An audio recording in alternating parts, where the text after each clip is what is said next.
Hi, my name is Ryan Nixon, and I'm going to be reviewing the basics of linear algebra. We're reviewing this so that we can solve vibrations problems and we can understand them better. But I want to actually introduce a broader motivation. So they're very useful for solving systems with many degrees of freedom. We can see the applicability in vibrations with so many different ways something can move. But virtually every science, all modern science, uses Taylor series approximations to model complex systems with linear equations and solve them easily with linear algebra. So the theories will develop in each of these sciences by solving these approximations. So it's immensely valuable to us. So first, let's start by introducing some of the basic components. So we're going to be dealing with matrices and vectors. Another way to think of a matrix is an operator. So here I've given the A matrix, or coefficient matrix is another term I'll use for it, as A, B, C, D. Those are the four elements of my 2 by 2 matrix. So this is a 2 by 2. This is rows. This is columns. So another form that we'll be dealing with are vectors. So here I've listed x and y as vectors. In my notation, a bar over it just symbolizes that it's a vector, and the capital letter means that it's a matrix. So these are both 2 by 1, 2 rows, 1 column. So we differentiate matrices and vectors based on their dimensionality. And this is very important to us. So we need to pay attention to the dimensionality of our operators. So for example, if I want to multiply A by X, I need to pay attention to what my dimensions are. So A, as I mentioned, is a 2 by 2 matrix, and X is a 2 by 1 vector. So the trick is, if you write it like this, the middle numbers will have to match in order for it to be possible. So in this case, you see that they're both 2, so I can perform this operation. The resultant vector in this case will be given by the outer dimensions. So the result will be a 2 by 1, and I'll do an example later that shows that. So an important property of a lot of these matrices and vectors is they're not commutative. So it does matter what order you do this in. So for instance, if I try to do, well, let me do this down here. If I try to do x bar A, I have a 2 row by 1 column vector and a 2 by 2 matrix. These are not the same number. So therefore, I can't perform this operation. And so we really need to pay attention to the dimensionality of the matrices and things that we're working with, as well as the order in which we do our calculations. So now I want to illustrate introduce some of the common operators we'll be using. First of all, we have the dot product, or also called the scalar product. It's called a scalar product because the result is a scalar. It's not a vector, has no dimension, just a value. And this summation, so first I have the geometric interpretation, the magnitude of u times the magnitude of v times the cosine of the angle between them. And then this summation here is just going to be a1 b1 plus a2 b2 plus a3 b3 and so on. So it's just going to be the addition of each element multiplied by its corresponding element. So for vector multiplication, we have the result being another vector. So here, this is just what I was beginning to write on the board here. If I take my A matrix, A, B, C, D, and multiply it by my x vector, to do that, I'm going to take this row and turn it and multiply it by this column. It's the only column in the case of a vector. So what does that mean? That means for the result, so I know from looking at the dimensionality, my result's going to be 2 rows, 1 column. So for my first element, it's going to be A times x1 plus B times x2. So that's going to be row 1, column 1. Then to do row 2, column 1, I'm going to take this row, again, turn it, and multiply it by my column so that it's C x1 plus D x2. So my result is a 2 by 1 vector. If I was going to do matrix multiplication, we have 2 matrices. So what I do is I take this row and multiply by this column to get this position. And then to get row 1, column 2, this element right here, it's still going to be row 1, but now column 2. So you see A times F plus B times H, and so on and so forth. So the result of this will be, in this particular case, will be another 2 by 2 matrix. Okay, so cross product is also called the vector product because the result is a vector. It's another vector. To solve the cross product, well, this is particularly for a 3-dimensional vector, and I've shown this for my example vectors, again, u and v. So instead of using ux, uy, or uz, I've used u1, u2, u3. They're just elements of my vector. And I also add these unit vectors for directionality. So I is in what we consider typically the x location, or x direction, j is typically in the y, and k is typically in the z. So if I had a right-handed coordinate system of x, y, and z, these would be my unit vectors I, j, and k. So they carry within them directionality, whereas these numbers are just magnitudes. Okay, so to solve this, I have this straight bracket. Before I had a closed bracket, now I have just a straight line. And what this denotes is that it's a determinant. So to solve a determinant in a 2 by 2 matrix, it's pretty simple. We multiply this diagonal, A times D, and then subtract the multiplication of this diagonal. So minus C times B, which I've written here. Now, a 3 by 3 matrix is a little more complicated.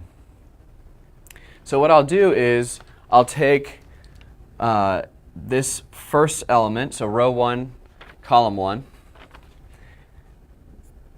and then I'll multiply it by this determinant of a submatrix. So in this case, if I cross out the row and column that A is a part of, I'm left with that determinant. So if now I go to the next component, I subtract b.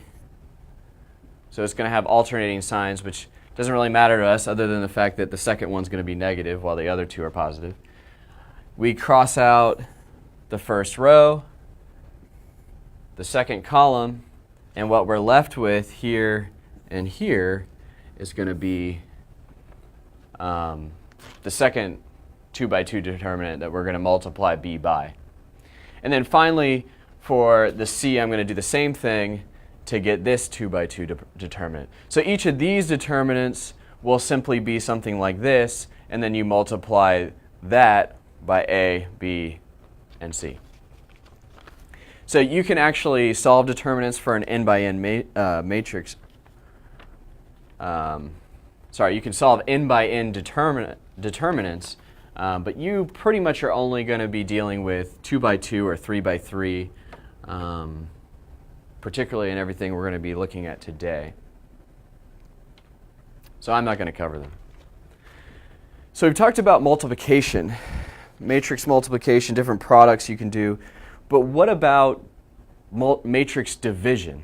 So there is no such thing as matrix division explicitly. It's not exactly the same thing, but an analog is the inverse. So the inverse of a matrix can be similar or similarly thought of, at least conceptually, as division and a basic algebra. So my definition of the inverse, which I've written with just this -1 to the -1, is 1 over the determinant of A, so my original matrix, which we just reviewed how to do. And then what we do here is we switch these. So the A and the D have switched spots along that diagonal. And we make these negative. So the B and C are now negative. So one thing that is important about inverse matrices, and again, you can draw the kind of analogy to simple algebra here. If I multiply a matrix by its own inverse, the result is the identity matrix. So if I divide any number by itself in traditional algebra, then I get 1. And so it's a similar kind of idea, while the execution is very different. So here, I've just, my 1 plus determinant A, I took that out. It's just some scalar number. And this is my original A matrix right here. And then this is the modified matrix that's part of my inverse. So if I were to multiply these out, where this first component here is the result of the first row of the first matrix and the first column of the second matrix, so A times D minus B times C because C is negative, and then so on and so forth, we see that the ABs will cancel out here, the DCs will cancel out here, and we're just left with AD minus BC in both of these diagonal positions. So I factor out that AD minus BC here and leave 1, and that is the definition of the identity matrix. And since the determinant of A is also AD minus BC, these cancel out, and all I'm left with is the identity matrix. So identity equals 1, 1's in the diagonal, and 0 everywhere else. This is the identity. This is a 2 by 2 identity matrix. You can have an n by n identity matrix. It just has 1's in the diagonals, 0's everywhere else. So why have we learned these operations? The whole point of learning these operations is so that I can solve systems. So firstly, I would like to show how to solve a system with the inverse. So we can think of this, well, first we want to talk about our system of equations. So we have two, what we would term as degrees of freedom, x1 and x2. And then we have some constants, y1 and y2. And then A, B, C, and D are the coefficients of my variables. Okay, so we call this the constant side, and this has all the variables or degrees of freedom.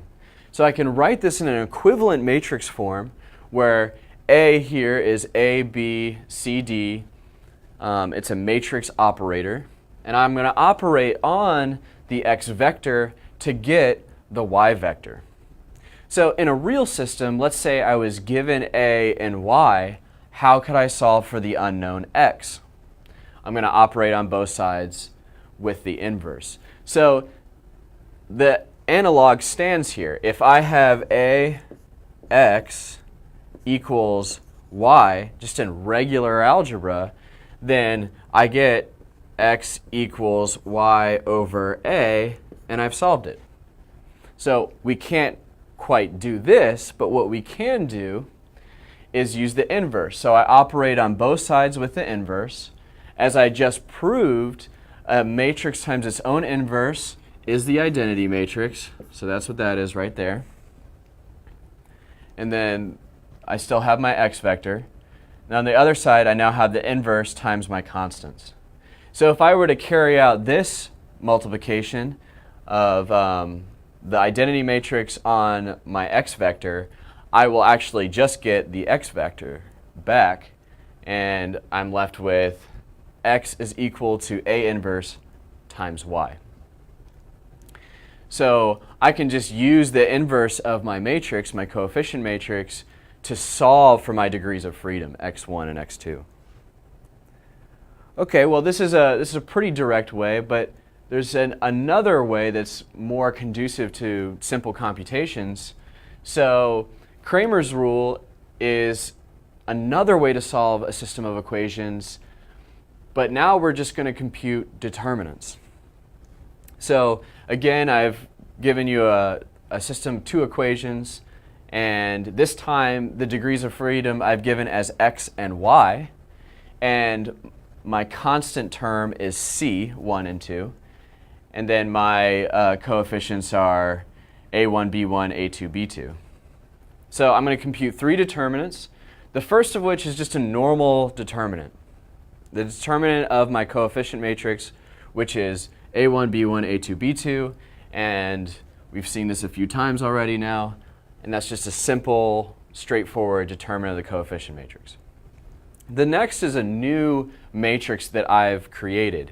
So what I did was I took out, I've called this dx, I took out the terms associated with the x variable, the x degree of freedom, and replaced them with my constants, c1 and c2. And when I take this this determinant, I'm left with a different determinant. Then I do the same thing, dy, I remove the coefficients of the y term, which is b1 and b2, replace them with my constants c1 and c2. And I calculate the determinant, and I'm left with this. So this can actually be done for higher dimensional matrices. Here I've just shown 2 by 2. Again, most of the stuff we're going to be doing by hand is a 2 by 2. But I can solve this very directly. X equals this x determinant over the determinant. Y equals the y determinant over the determinant. And I can just directly get a number right from that computation. So that is all of the tools that you will need to solve at least the most basic linear algebra problems. And hopefully that helps you understand some of the concepts behind the manipulations we're going to be doing in your vibrations class as well. So good luck with your class, and thank you for listening.